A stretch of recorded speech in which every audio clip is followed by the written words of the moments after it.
Friends, आज एक बहुत ही सुंदर सी कुर्ती बनाने के लिए देखेंगे। छोटे साइज़ का रहेगा, आपको बहुत आसानी होगी इसको समझने के लिए। मेजरमेंट आपकी स्क्रीन पर है। मैं आपको टेक्निक बता रहा हूँ, आप अपना मेजरमेंट अप्लाई कीजिएगा। अस्तर है, इसको डबल फोल्ड इस प्रकार से करना है। ये देखिए, है ना। तो ये टोटल में आपका ये कितना फोल्ड हो गया? 4 फोल्ड हो गया, समझ जाइए। ये देखो, ऊपर का पीस आपको अलग से दिख रहा है, नीचे का अलग से दिख रहा है ना। थोड़ा सा गैप हमने यहाँ पर छोड़ा है। अब ये गैप छोड़े क्यों हैं? ये इतना निशान लग गया, आपको क्लियर समझ में आ गया कि इतना हमने गैप छोड़ा हुआ है। क्यों छोड़े हैं आगे चल के आपको बताया जाएगा। यहाँ पर 2 सीधे निशान लेने हैं। ये आपका शोल्डर का निशान रहेगा। देखो, यहाँ पर जितना आपको शोल्डर लेना है उसकी मार्किंग करेंगे, ½ इंच का मार्जिन दे देंगे। तो यहाँ पर हमने अप्रॉक्स जो निशान लगाया, ये लगाया टोटल 5.5 का। हल्का सा शोल्डर का स्लोप दे देंगे आर्म होल की साइड, एकदम हल्का सा। ये देखिए ऐसे, ठीक है। अब क्या करेंगे, ये सामने का पल्ला और पीछे का पल्ले में ½ इंच का हम गैप रखेंगे। मतलब पीछे का पल्ला ½ इंच बड़ा रखेंगे, सामने का पल्ला ½ इंच छोटा रहेगा।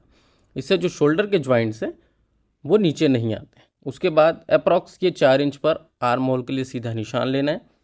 फिर यहाँ पर देखिए, ये आपका हाफ लंबाई है जहाँ पर कि हम कमर नापते हैं। तो ½ इंच पहले मार्जिन के तौर पे छोड़ेंगे। 11 इंच पर था तो 11 इंच का मार्क कर लेंगे। टोटल लेंथ हमारी कितनी है वो देख लेंगे। 1 इंच का मार्जिन यहाँ पर ले लेंगे। और उसके साथ ही साथ यहाँ पर जैसे कमर का मेज़रमेंट यहाँ डालना है तो कमर कितना है वो देख लेना, चेस्ट कितना है वो देख लेना, और चौथा हिस्सा यहाँ पर अप्लाई करना है। अगर सूट से, पुराने सूट से लिया गया मेज़रमेंट है तो डायरेक्ट चौथा हिस्सा अप्लाई करेंगे, और बॉडी से लिया गया मेज़रमेंट है तो 4 इंच लगभग लूज डाल देंगे। 4 इंच, 3 इंच अपने कंफर्ट के हिसाब से। बॉडी से लिए गए मेजरमेंट में लूजिंग बहुत अनिवार्य होता है, ठीक है।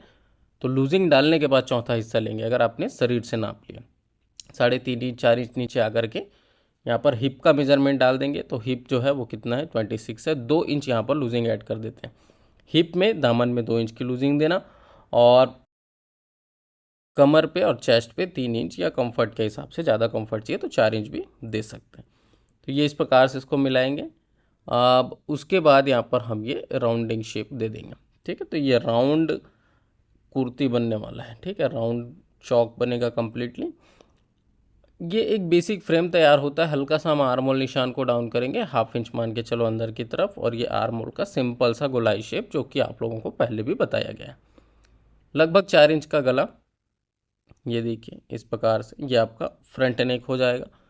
अब ये वाला बैक नेक है, तो बैक का जो नेक है उसको हम और छोटा रखेंगे। देखो, शोल्डर इसीलिए इसमें 5.5 इंच का लिया गया, वरना बच्चों के में 4, 4.5 में भी शोल्डर में काम हो जाएगा। लेकिन हमने यहाँ पर शोल्डर ज़्यादा लिया। रीज़न क्या है? कि गला छोटा है। समझ रहे हो बात को? जितना ज़्यादा गला डीप होते जाते हैं, शोल्डर उतना ही माइनस होते जाते हैं। फ्रंट पल्ले का आर्म होल और फ्रंट पल्ले का शोल्डर छांट देना है, और गले की कटिंग कर देनी। ये देखिए, ठीक है।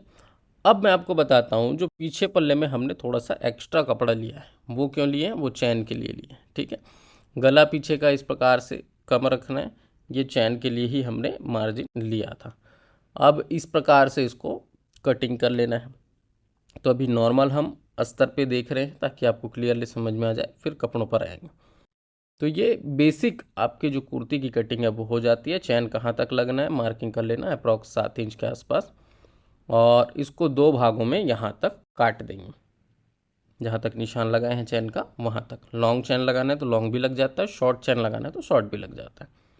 ये 3 इंच की दूरी पर एक मार्क करेंगे छोटा सा ऐसे, और ये मार्क दोनों साइड आपको दिखना चाहिए, ठीक। अब जो फैब्रिक पर आपको काटना है वो फैब्रिक लेकर के फटाफट इसकी कटिंग कर लेंगे, क्योंकि अस्तर पे हमने पूरा अच्छे से ड्राफ्टिंग कर लिया है, कटिंग कर ली है।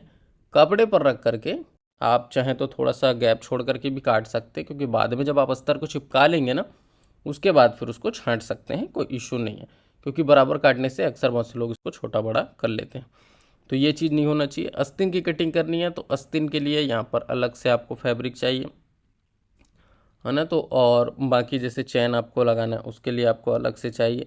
तो इन सब चीज़ों का ध्यान आपको रखना होगा। कपड़ा आपके पास पर्याप्त होना चाहिए। बहुत से लोगों के प्रश्न ये रहते हैं कि सर कितने इंच का जैसे हमें सूट बनाना है तो कितना कपड़ा लगेगा। तो वो सब चीज़ें डिपेंड करती है कि आप कितना लंबा बना रहे हैं, है ना। हैवी साइज़ है तो ज़्यादा लगेगा, लंबाई ज़्यादा है तो कपड़े ज़्यादा लगते हैं, और पैटर्न के ऊपर में भी डिपेंड करता है।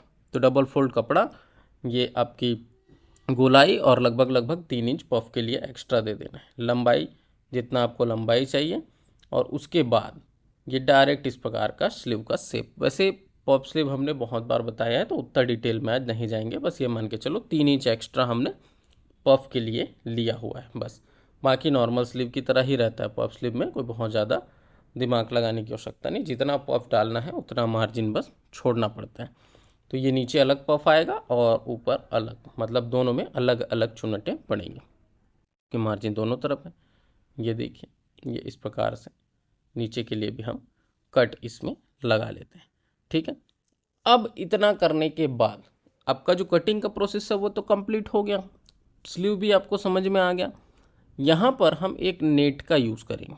ठीक है, सिलाई पे आते हैं, नेट का यूज़ करेंगे। ये जो नेट है इसको हमें यहाँ पर अटैच करना है। तो देखो किस प्रकार से ये चीज़ें की जाती हैं, मैं आपको बता रहा हूँ। ये नेट का पीस है, रेडी पीस है। इसमें सबसे पहले गले का सेंटर आपको देखना होगा। गले का सेंटर देखने के बाद ये जो आपका कुर्ती है, फ्रंट है, तो फ्रंट में इसको चिपकाना होगा। अब चिपकाने का तरीका देखिए किस प्रकार से चिपकाना है।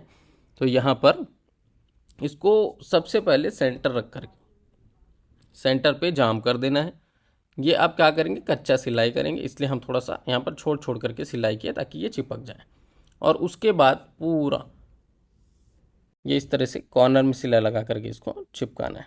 ठीक है, तो ये प्रॉपर तरीके से सिलाई लगा करके आपको यहाँ पर इसको चिपका लेना है। मिस्टेक नहीं होना चाहिए, इस चीज़ का ध्यान रखेंगे, क्योंकि यहाँ पर अक्सर क्या मिस्टेक होता है, इस तरह से चिपकाने में फुलाना जाता है ना, थोड़ा सा फूला फूला सा दिखता है नेट, तो ऐसा नहीं होना चाहिए। इसके लिए आप पीछे हाथ रखेंगे, सामने हाथ रखेंगे और देखेंगे कि कहीं पर फुलान तो नहीं आ रहा, उसके बाद ही आप अपनी सिलाई को कंप्लीट करेंगे। तो ये इस तरीके से आपको करना है। इसके बाद जो है ये नेट आप क्या करेंगे, एक्स्ट्रा जो है इसको हम यहाँ से बाहर करेंगे। ठीक है, तो इस तरह से मोड़ करके कटिंग कर लेना है पहले। और फ्रेंड्स अभी वीडियोस नहीं आ रही हैं 90 डेज़ चैलेंज के लिए। मैंने कहा था कि वीडियो 3-4 दिन के गैप में आएगी। एक्चुअल में मेरा थोड़ा सा स्वास्थ्य ठीक नहीं है, जिसकी वजह से वीडियोस अभी नहीं आ पा रही हैं, और ये बात उन्हीं लोगों को पता चलेगी जो यहाँ तक इस वीडियो को देख रहे हैं। तो 90 डेज़ चैलेंज का जो वीडियो है फ्रेंड्स, वो रीज़न यही है कि मेरा स्वास्थ्य ठीक नहीं है। आपको मेरी आवाज़ से भी समझ में आ रहा होगा, इसकी वजह से अभी वीडियोस नहीं आ रही हैं। जैसे ही स्वास्थ्य ठीक होता है फिर हम कोशिश करेंगे कि कंटिन्यू 90 डेज़ चैलेंज की वीडियोस आएँ और आप लोगों को पूरा सीखने को मिले। मैंने जैसा कहा कि बिगिनर्स के लिए हम अच्छी से अच्छी वीडियो लाएंगे। ये टॉपिक भी 90 डेज़ चैलेंज का ही है, बिगिनर्स के लिए ही है। ठीक है, तो लेकिन टॉपिक थोड़ा सा अलग है। कुर्ती की कटिंग, सिलाई एक साथ, और थोड़ा सा डिज़ाइनिंग वर्क के भी टिप्स यहाँ पर दिए गए हैं। यहाँ पर जैसे ही हम इस लेस को लगा देंगे तो वो जो नेट का फुचड़ा वगैरह दिख रहा था वो कम्प्लीटली गायब हो जाएगा। अच्छा, मान लो आपको लेस नहीं लगाना था तो आप क्या करते, नेट को फोल्ड करके लगा लेते, तो आपको लेस लगाने की आवश्यकता नहीं पड़ती। ठीक, अभी गले की फिनिशिंग बाकी है। ये जो अंदर नेट का कपड़ा है इसको काट देंगे ताकि वो लेस से बाहर ना दिखे, और ये पूरा कपड़ा कट जाएगा। उसके बाद लेस के दूसरे किनारे पर भी अच्छे से हम इसमें सिलाई कर देंगे। ठीक है, और जैसा मैंने कहा इस चीज़ का आप लोग ध्यान रखना कि थोड़ा सा अभी वीडियोस में डिले हो रहा है, लेकिन मैं कोशिश करूँगा कि जल्द से जल्द वापस हम ट्रैक पर आएँ और बहुत सारी वीडियोस बिगिनर्स के लिए लेकर के आएँ। अभी हम क्या करेंगे, यहाँ पर ये जो गला है इसको फिनिशिंग देने के लिए एक उरेब पट्टी यहाँ पर लगाएंगे। उरेब पट्टी जो कटिंग करते हैं 1.5 इंच के आसपास चौड़ी होती है, और उल्टा तरफ रख के लगाते हैं। कुर्ती भी उल्टा है, पट्टी भी आपको ये मान के चलो ऐसे ही रखना है, और उसके बाद ये पलट जाएगा, सीधी तरफ पलट जाएगा। तो 2 बार आपको इसको फोल्ड करना है और फोल्ड करके सिलाई चलानी। अगर आप लोग हमसे ऑनलाइन क्लासेस में सीखना चाहते हैं, है ना, तो डिस्प्ले पे व्हाट्सअप नंबर चल रहा है, आप लोग क्लासेस ज्वाइन कर सकते हैं और बहुत अच्छे तरीके से आप लोग ट्रेनिंग ले सकते हैं। चाहे ड्रेस के हों, चाहे ब्लाउजेस के हों, या पूरा कॉम्बो कोर्स आपको करना है, बुटीक वगैरह चलाना है, कस्टमर्स के कपड़े आप लगातार बनाते हैं, परेशानियाँ आती हैं, तो क्लासेस को ज्वाइन कर सकते हैं। और अगर आप लोग चाहें तो पेपर कटिंग्स वगैरह भी मंगा सकते हैं, जिसमें आपको 100% फिटिंग की गारंटीज़ मिलती है। ब्लाउज के, ड्रेसेस के, अलग अलग तरह के ढेर सारे पैटर्न्स हैं। तो जो व्हाट्सअप नंबर आपको दिखाया गया थोड़ी देर पहले, उसी पे कांटेक्ट करके पूरी डिटेल्स आप लोग ले सकते हैं। अब लास्ट में हम लोग यहाँ पर क्या करेंगे, ये जो चौक हमने बना रखा है राउंड शेप में, इसमें भी उरेप पट्टी लगाएंगे। सेम वही प्रोसेस रहेगा, उल्टा ही लगाएंगे। ठीक है, कुर्ती भी उल्टा है, पट्टी भी उल्टा है, दोनों यहाँ पर सीधा हो जाएगा। और उसके बाद जो है यहाँ पर ये इस तरीके से 2 बार फोल्ड करके आपको इसमें सिलाई चलानी होगी। तो एकदम सिंपल तरीके से पीछे हाथ रखते हुए यहाँ पर हम सिलाई चलाएंगे और बहुत आसानी से आपका ये जो कुर्ती है वो बन करके तैयार हो जाएगा। तो खाली हम फ्रंट पार्ट का इसमें लुक देखेंगे सिलाई में, बाकी जैसा आपको पिछली वीडियोस में बताया गया है सेम वही प्रोसेस रहेंगे। तो आज की इस वीडियो में हमने काफ़ी यूनिक चीज़ें देखी, काफ़ी यूनिक चीज़ें सीखा है। जैसे राउंड में किस प्रकार से हम उरे पट्टी लगाएंगे, चौक पर लगाने के लिए बताया, साथ ही साथ गले पर लगाने के लिए, नेट को फिट करने के लिए बताया है, और प्रॉपर इसकी कटिंग को भी हमने समझा। आई होप ये वीडियो आप लोगों को पसंद आया होगा, ये डिज़ाइन, ये लुक आप लोगों को पसंद आया होगा। वीडियो अगर पसंद आया तो उसको लाइक करें, शेयर करें। बाकी मिलते हैं नेक्स्ट वीडियो में, तब तक के लिए जय हिंद, वंदे मातरम।